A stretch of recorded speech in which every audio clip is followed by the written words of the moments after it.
예수님의 이름으로 기도 올리옵나이다. 아멘. 함께 보실 하나님 말씀은 신약성경 사도행전 23장입니다. 오늘 6월 23일 사도행전 23장을 읽는데 23장은 35절까지 좀 길게 돼 있어서 다 읽지는 않고요. 1절부터 11절까지 말씀을 함께 봉독하겠습니다. 사도행전 23장 1절부터 11절까지 말씀, 신약성경 228면 전후를 보시면 되겠습니다. 1절부터 함께 봉독합니다. 바울이 공회를 주목하여 이르되, 여러분 형제들아, 오늘까지 나는 범사의 양심을 따라 하나님을 섬겼노라 하거늘, 대제사장 아나니아가 바울 곁에 서 있는 사람들에게 그 입을 치라 명하니, 바울이 이르되, 회칠한 담이여, 하나님이 너를 치시리로다. 내가 나를 율법대로 심판한다고 앉아서 율법을 어기고 나를 치라 하느냐 하니, 곁에 선 사람들이 말하되, 하나님의 대제사장을 내가 욕하느냐? 바울이 이르되, 형제들아, 나는 그가 대제사장인 줄 알지 못하였노라. 기록하였으되 너의 백성의 관리를 비방하지 말라 하였느니라 하더라. 바울이 그중 일부는 사두개인이요 다른 일부는 바리새인인 줄 알고 공회에서 외쳐 이르되, 여러분 형제들아, 나는 바리새인이요 또 바리새인의 아들이라 죽은 자의 소망 곧 부활로 말미암아 내가 신문을 받노라. 그 말을 한즉 바리새인과 사두개인이 사이에 다툼이 생겨 무리가 나누어지니, 이는 사두개인은 부활도 없고 천사도 없고 영도 없다 하고 바리새인은 다 있다 함이라. 크게 떠들세 바리새인 편에서 몇 서기관이 일어나 다투어 이르되, 우리가 이 사람을 보니 악한 것이 없도다. 혹 영이나 혹 천사가 그에게 말하였으면 어찌하겠느냐 하여 큰 분쟁이 생기니, 천부장은 바울이 그들에게 찢겨질까 하여 군인을 명하여 내려가 무리 가운데서 빼앗아 가지고 영내로 들어가라 하니라. 그날 밤에 주께서 바울 곁에 서서 이르시되, 담대하라. 내가 예루살렘에서 나의 일을 증언한 것 같이 로마에서도 증언하여야 하리라 하시니라. 아멘. 네, 감사합니다. 오늘 함께 살펴볼 하나님의 말씀은 사도행전 23장입니다. 우리가 어제 살펴봤던 사도행전 22장에서는 천부장의 보호를 받아 바울을 치려하던 유대인들에게 바울이 자신을 변호하는 모습을 살펴볼 수 있었습니다. 자신을 오해하였기 때문에 그들이 나를 치는 것이다 라고 하면서 자신이 어떻게 예수님을 만났는지, 그리고 왜 이방인들에게 이 복음을 전했는지 그 내용들을 세세하게 전하면서 신앙의 간증을 하는 모습을 살펴볼 수 있었습니다. 그럼에도 불구하고 그 말을 듣던 유대인들은 더 들을 것 없다 하면서 사도 바울을 죽이려 했던 것입니다. 겨우 천부장은 죽이려 하는 것을 만류하고 정말 죽일 만한 일을 했는지 그 내용을 조사하기 위해서 천부장은 로마 시민권을 가진 것을 확인하고 쳐서 신문에서 알아보는 것이 아니라 유대인들의 공회, 그러니까 산헤드린 공회에서 정확하게 재판을 받고 그것에 대해 처벌하기 위해서 바울을 산헤드린 공회에 세우는 장면이 나옵니다. 그리고 이어지는 23장, 드디어 바울이 산헤드린 공회에서 자신을 변호하는 장면이 또 이어지게 됩니다. 바울 사도는 또 어떻게 자신을 변호하는지, 그리고 그 어려움을 어떻게 해결했는지 내용을 살펴보면서 교훈받고 또 도전받도록 하겠습니다. 우선 23장 1절에서 보시면 바울이 공회를 주목하여 이르되 라고 하면서 지금 이제 바울이 산헤드린 공회에 서게 된 것입니다. 그러면서 그 사람들에게 자신을 또 이렇게 변호합니다. 어떻게 하는가? 여러분 형제들아, 오늘까지 나는 범사의 양심을 따라 하나님을 섬겼노라 라고 자신을 변호하는 것입니다. 양심의 거리낌 없이 하나님을 잘 섬겼다라고 말하는 것입니다.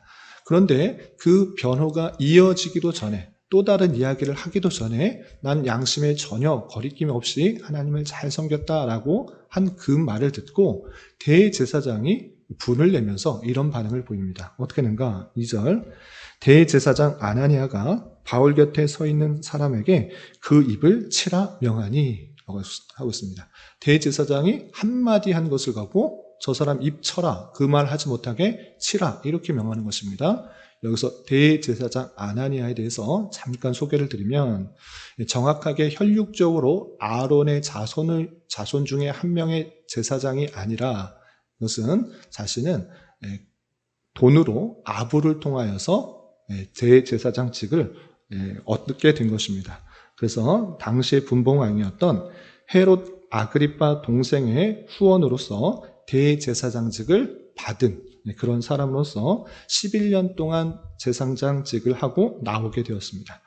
대단히 권력에 아첨하는 자로서 친로마파의 성격을 가졌고 그렇게 되니까 자연적으로 유대주의자들로부터 미움을 받았던 사람들입니다. 그리고 그의 결국은 어떻게 되는가? 로마에 대한 유대인들이 반란이 일어났을 때 열심당원에 의해서 이 아나니아가 죽임을 당한 그런 사람이었습니다.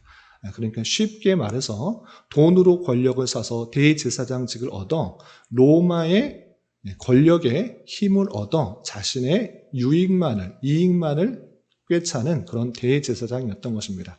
그래서 바울이 하는 이야기 자초지종을 잘 들어볼 생각은 하진 않고 자신의 권력, 자신이 갖고 있는 율법에 대한 근거, 그거와 반대된다 생각하여서 그냥 그를 치라 명하는 것입니다. 그러자 바울이 이렇게 말합니다. 3절 바울이 이르되 회칠한다며 하나님이 너를 치시려다.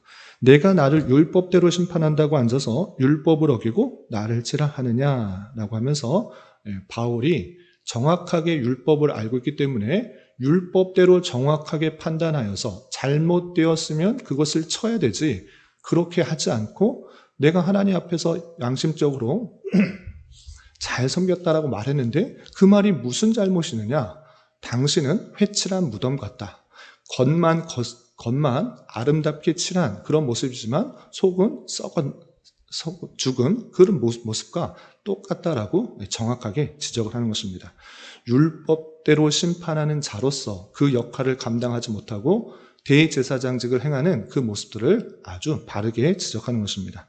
그러자 그 이야기를 듣던 옆에 있는 사람이 이렇게 말합니다. 4절 곁에 선 사람들이 말하되 하나님의 대제사장을 내가 욕하느냐?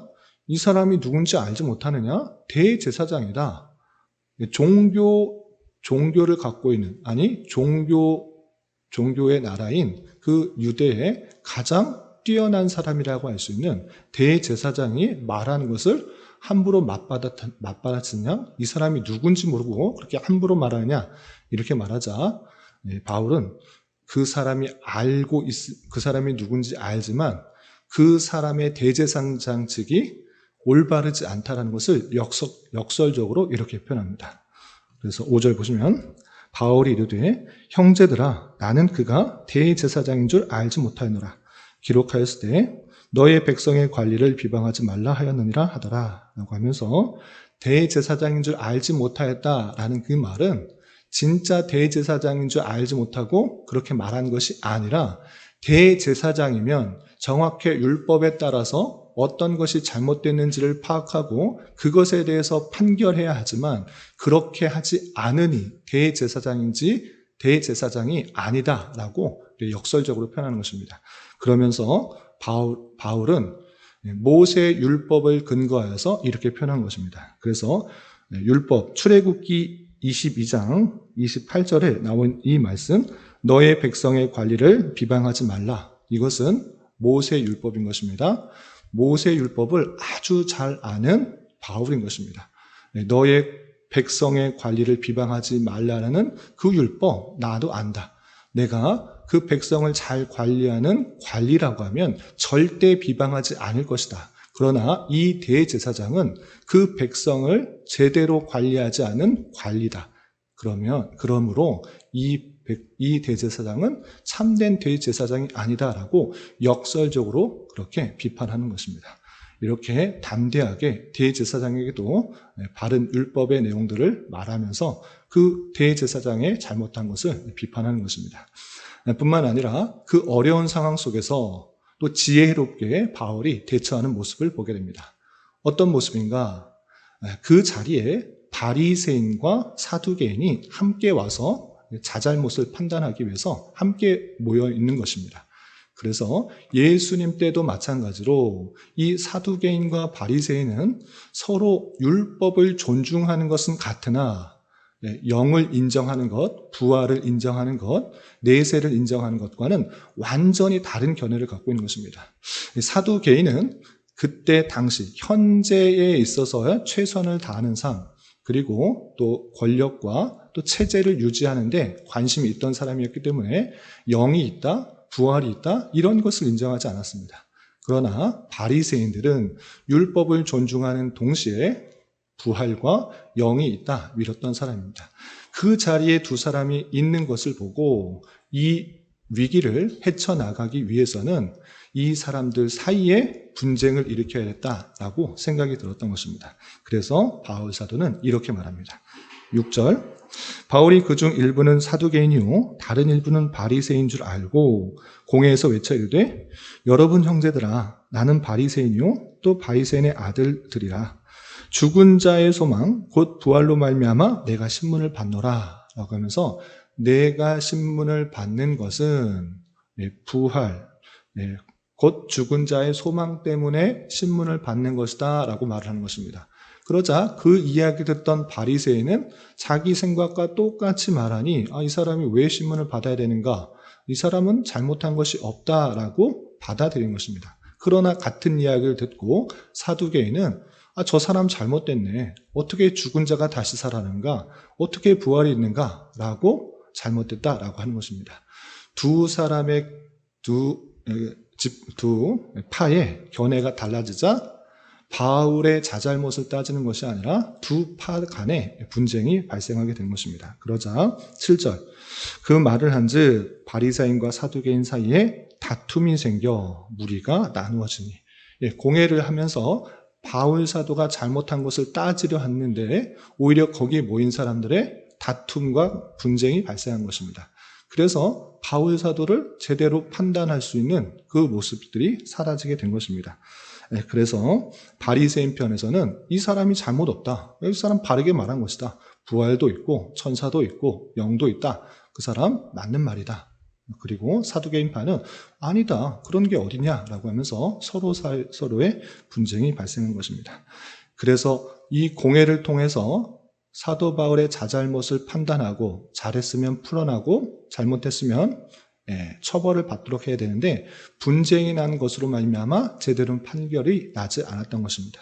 그래서 그 공회를 소집했던 천부장이 그 공회에서 바울을 다시 꺼내서 다시 가둬놓는 것입니다. 그 내용이 10절에 이렇게 표현하고 있습니다. 10절, 큰 분쟁이 생기니 천부장은 바울이 그들에게 찢겨질까 하여 군인을 명하여 내려가 무리 가운데서 빼앗아 가지고 영내로 들어가라 하니라 라고 하면서 공회에서 재판을 받지 못하고 다시 영내로 들어가서 다시 가두어 놓는 것입니다. 그런데 그날 밤에 하나님께서는 친히 또 바울에게 나타나서 이렇게 위로하십니다. 11절 보시면 그날 밤에 주께서 바울 곁에 서서 이르시되 담대하라 내가 예루살렘에서 나의 일을 증언한 것 같이 로마에서도 증언하여라 하리라 하시니 라고 하면서 너가 이렇게 재판받고 억울하게 여기서 죽임을 당할 것 아니다. 걱정하지 말고 두려워하지 마라. 지금은 비록 붙잡혀 있지만 내가 너를 로마에 보낼 것이고 로마에서도 내 증인이 되게 하는 그 사역들을 감당하게 할 것이다. 땅 끝까지 이르러 내 증인이 되리라 하는 그 말씀을 내가 너를 통해서 이룰 것이다 라고 다시 한번 사명을 북돋아주는 말씀을 하게 됩니다. 그러나 이 사명을 받았음에도 불구하고 주변의 상황은 전혀 변하지 않는 것입니다. 바울을 시기하고 바울의 생각들이 잘못되다 생각하는 유대인들이 결사항전으로 결사대를 조직하여서 그를 죽이려 했던 것입니다. 그래서 바울이 호송되는 또는 바울이 움직이는 그 동선을 따라서 죽이려고 하는 그 사람 40명이 나타나서 내가 저 사람을 죽이지 않으면 결코 먹을 것을 먹지도 않겠다라고 할 정도로 정말 바울을 죽이려 하는 그 모습들을 보이게 되는 것입니다. 그러나 이 죽이려고 하는 음모조차도 또 한 사람을 들어서 알게 하시고 그를 호송하여서 다른 곳으로 이송하는 그 장면이 나옵니다. 그 내용이 12절이야 이렇게 그려지고 있습니다. 12절 보시면 날이 샘에 유대인들이 당을 지어 맹세하되 바울을 죽이기 전에는 먹지도 아니하고 마시지도 아니하겠다. 저 사람 반드시 죽이고 말겠다. 이렇게 생각하고 그렇게 맹세한 사람들이 있었던 것입니다. 그래서 이같이 동맹한 자가 40여 명이나 된다라고 표현하고 있는 것입니다. 그러나 이 사실을 누가 아는가? 바울의 조카가 모두 알게 되었던 것입니다. 그래서 그 조카가 바울에게 지금 당신을 죽이기 위해서 작당한 사람들이 40여 명이 되니까 당신은 조심하십시오라고 또 알려주게 됩니다. 그래서 16절 보시면 바울의 생질이 바울의 조카가 그들이 매복하여 있다 함을 듣고 와서 영내에 들어가 바울에게 알린지라 라고 하면서 바울을 죽이려고 하는 그 모습들이 있다는 것을 알려주게 됩니다. 그래서 바울은 어떻게 했는가? 당연히 자기가 죽음의 위협을 받고 있다는 것을 알므로 천부장에게 담대하게 말하는 것입니다. 당신은 천부장으로서 백성들의 소요를 막고 또 올바른 판단으로서 법과 질서를 유지해야 되는 그런 사람인데 나 로마 시민권을 가진 사람이 유대인들에 의해서 아무런 재판 없이 살해를 당한다? 그것은 당신이 책임을 감당하지 못한 것입니다. 그러니 당신은 나를 지켜주셔야 됩니다. 라고 강하게 말하게 됩니다. 그래서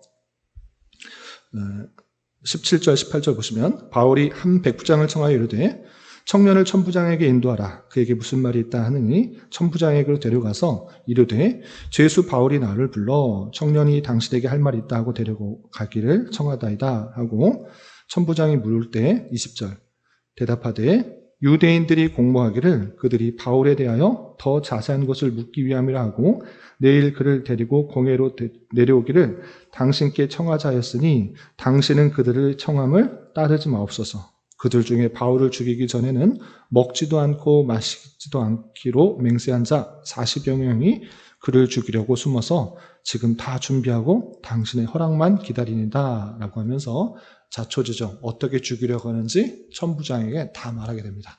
천부장은 이 이야기를 다 듣고 이 로마 시민권자인 바울을 보호하기 위해서 급히 그를 총독에게로 가이사랴에 있는 총독에게로 보내는 것입니다.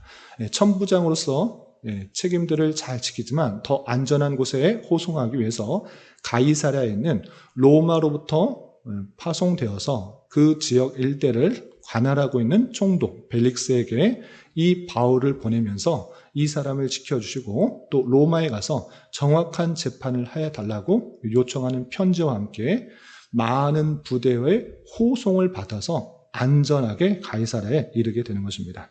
그래서 23절 보시면 백부장 둘을 불러 이르되 밤 제3시에 가이사랴까지 갈 보병 200명과 기병 70명과 창병 200명을 준비하라 하고 또 바울을 태워 총독 벨릭스에게 무사히 보내기 위하여 짐승을 준비하라 명하여 라고 하면서 총독에게 보낼 그런 많은 호송 부대와 또 짐승과 또 편지를 써서 안전하고 무사하게 그 가이사랴의 벨릭스에 갈 수 있도록 하는 그 모습을 보이는 것입니다. 한편으로 바울이 큰 위기에 봉착했지만 하나님께서는 천부장을 통하여서 오히려 더 안전하게 벨릭스에게 총독에게 갔을 뿐만 아니라 또 이어지는 말씀을 보면 또 하나님의 은혜 가운데 로마에 가서 정말 예언대로 로마에 가서 복음을 전하게 되는 하나님의 놀라운 은혜들, 섭리들을 살펴보게 되는 것입니다. 이런 말씀에 따라서 우리는 때때로 복음 사역을 하는 바울에게도 큰 어려움이 닥친 것처럼 우리도 각자에게 맡겨진 여러 가지 사역들을 감당할 때 원치 않은, 예기치 않은 다양한 어려움들이 생길 수 있다는 사실을 잊지 말아야 할 것입니다. 그러나 바울에게 그 사명을 감당할 수 있도록 다 알 수 없는 형편 가운데 그를 지켜 보호하시고 그를 위로하시고 오히려 더 좋은 것으로 그를 이끌어 가시는 하나님의 놀라운 섭리들을 확인하게 되는 것처럼 우리 또한 우리의 신앙의 길에서 만나게 된 다양한 어려움과 또 환난들에 대해서 낭망하고 좌절하지 말고 하나님께서 때에 따라 돕는 손길과 또 지혜로서 어려움들을 잘 이겨나가야 될 것이고 내 계획과 내 뜻대로 되는 일이 아닐지라도 하나님의 다 알 수 없는 형편 가운데 가장 좋은 길로 우리에게 필요한 길로 그 길로 나아가시는 섭리가 있다는 사실을 잊지 말아야 될 것입니다. 그런 모습 속에서 하나님의 선한 손길들을 경험하고 또 늘 감사 찬송할 수 있는 우리가 되어야 될 것입니다. 이런 저와 여러분이 되시기를 주님의 이름으로 부탁을 드립니다. 기도하겠습니다. 하나님 아버지 감사합니다. 오늘 말씀을 통하여 바울 사도가 공회 앞에서 자신을 변호하고 여러 가지 살해 위협 속에서도 무사히 가이사랴에 피하게 된 말씀을 살펴보았습니다. 이런 말씀을 대하는 자로서 환난과 핍박 속에서도 주님께서 그 백성을 만나주시고 위로해 주시며 또 다른 피할 길을 허락해 주시는 선하신 분이심을 믿고 우리 또한 여러 가지 어려움을 만나게 될지라도 너무 낭망하지 말고 주님께서 주시는 지혜로 이 환난과 역경을 하나님의 선하신 손길을 깊이 경험할 수 있는 기회로 삼게 하여 주시고 우리에게 주어진 사명을 충성되게 잘 감당할 수 있는 자 되게 하여 주시옵소서. 주님, 6월은 선교라는 주제로 한 달을 보내고 있습니다. 복음 전파의 사명을 감당하기 위해서 해외 곳곳에서 빛도 없이 이름도 없이 선교를 담당하는 수많은 선교사님들을 위하여 더욱더 관심 갖고 기도하며 물심양면으로 후원할 수 있는 기회가 될 수 있도록 은혜를 더하여 주시옵소서. 주님, 나라와 민족을 위하여 기도합니다. 정치적, 경제적, 문화적 많은 혼란과 어려움과 타락이 있습니다. 주님 긍휼히 여겨주시고 이 나라에 새롭게 세워진 대통령과 위정자를 붙들어 주셔서 주님의 선한 도구로 사용하여 주심으로 법과 질서가 온전히 지켜지고 땀의 가치가 더욱더 존중되며 창조 질서가 유지되어 하나님의 주권과 공의, 영광과 능력이 온전히 선포되며 드러나는 나라 되게 은혜를 내려 주시옵소서. 주님, 교회 내 육체의 질병과 연약함으로 병원에 치료를 받는 여러 성도들과 그의 가족들이 있사오니 주님 붙들어 주셔서 건강하게 잘 회복될 수 있도록 은혜를 더하여 주옵시며 가족의 전도와 신앙을 위해 직장과 사업장의 문제로 주님께 간절히 기도하는 여러 지체들이 있사오니 주님께서 그 모든 상황과 여건, 마음과 생각을 주장하셔서 기도의 선한 열매가 맺혀지게 하여 주시옵소서. 이 시간 한 주간의 삶을 올려드리며 각자 간절하게 간구하는 기도 제목 주님께서 들으시고 가장 선한 것들로 응답하여 주시옵소서. 예수님의 이름으로 기도 올리옵나이다. 아멘.